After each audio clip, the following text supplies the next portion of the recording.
Hi everyone, finally I'm back, and I'm back with the Arima model, and now we're going to discuss and actually you're going to see how to use it. So let me just open the project, and in a second I will show you everything. So for this project, guys, we're going to actually be using a data set that we created in the first tutorial. I already created a process flow called tutorial 4. To create it, you go here, and then you go to process flow, you create it, you right click on it, you click rename, and then you call it tutorial 4. I'm gonna just delete it because I don't need it, I already have it. So the first thing we should do is actually to run a libname statement. I'm going to run it here.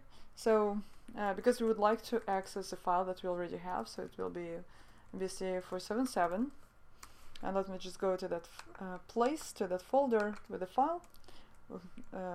Sorry, actually, let me just copy it and insert it, and I will run it.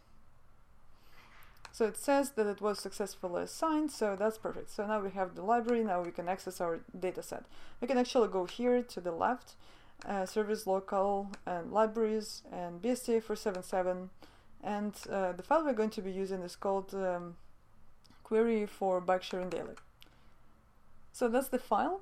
To run Arima, we have to prepare it as a time series file. So we'll go to Analyze Time Series, Prepare Time Series Data. And we will only be using two variables. One is the date. And as you can see, the intervals are set to monthly, but we have data that is accumulated on a daily basis. So we have to switch that for daily. And we're going to be predicting the total rates, total daily rates, of member and non-member users of the bike sharing system. So I will just pull it here, and if I want to create a permanent data set, not a temporary one, because right now I'm going to create a temporary data set, like you can see here that it is going to save it to Word, blah blah blah. I can actually change it. I can save it permanently because we have run our libname statement. So what I can do, I can click on Browse, and then Servers, Local, BSTA477, and I can give it a name, Bikes Arima, for example. And that's what I'm going to use. And run.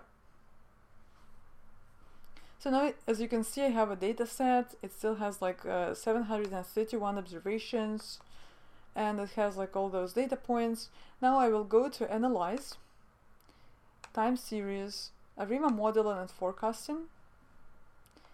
And in Arima, you can actually only have two variables. One is the date, and the other one is time series variable, the one you're going to predict. That's the one. So CNT, or total rates, right? So at the beginning, like, you do not predict, you don't forecast anything, you do not like assign any values. You actually have to explore your data. So you will go to Identification, and it offers you to start with differencing, but we don't know if we need to difference our data. We have to see it first. So you can run some stationarity tests, but right now we want just to see actually our data set, and I'm sure we'll see like if it's stationary or not. Like, we will try to see it visually first. So if we click on Plots and Results, what we can do, we can check here, Save Autocorrelations and Cross Covariances. It's going to give us a temporary data set with all of those autocorrelations that we'll see in our data. So right now we can just run it, and we'll start exploring our data before we actually do any forecasting on it. So let's have a look. So this is what we have. We have here our autocorrelations. This is the table, and we also have the table here with all of those values. So, you know, like all of those autocorrelations are here.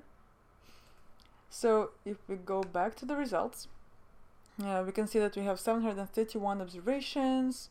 We can see other things. However, we are going to focus on these three graphs. So if we look at our graph of the time series, at our time series plot, we can see actually that we have a trend. Like, it's evident that we have it, right? So at first our time series is going up, then it's going down, then it's going up again and going down again. But it's always like not fluctuating around the mean. It's actually going very, very far from the mean. So if we also look at this one, at this plot, it's called ACF, or autocorrelations plot. what we can see here is we can see that we have a trend because we can see the autocorrelations at so many legs, right? We use 24, which is the default. So to know that the autocorrelations are high, you usually should look at this part here, at this, I would call it like a blue cone, right? So anything that goes like beyond this cone, it can also go in this direction.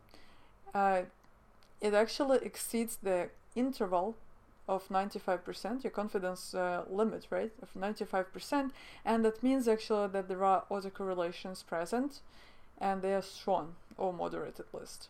And we can also look here, right, so all of them are statistically significant, and like 1 is almost 1, right, so it's like 0.846, then it's 0.779 and so on, so, and they don't subside, you know, like fast, right, so it's like a super gradual process, and that means that you have a trend. And also, like, looking at this graph, you can identify that you have an AR process going on, because an AR process is usually categorized by lots and lots of spikes in the ACF plot that do not subside for a long time. So now let's have a look at the PACF, which is the partial autocorrelations plot.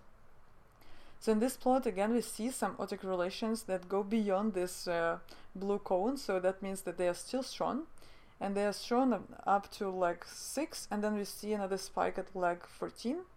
So what it tells us again, it tells us actually that we have also an MA process going on here. So our model will not be just ARI, for example, or let's say MAI, or it will actually be the full Arima model, because since we have a trend, we'll need to do some differencing, but also we have an AR process and we also have an MA process. So that's how we exploit the data.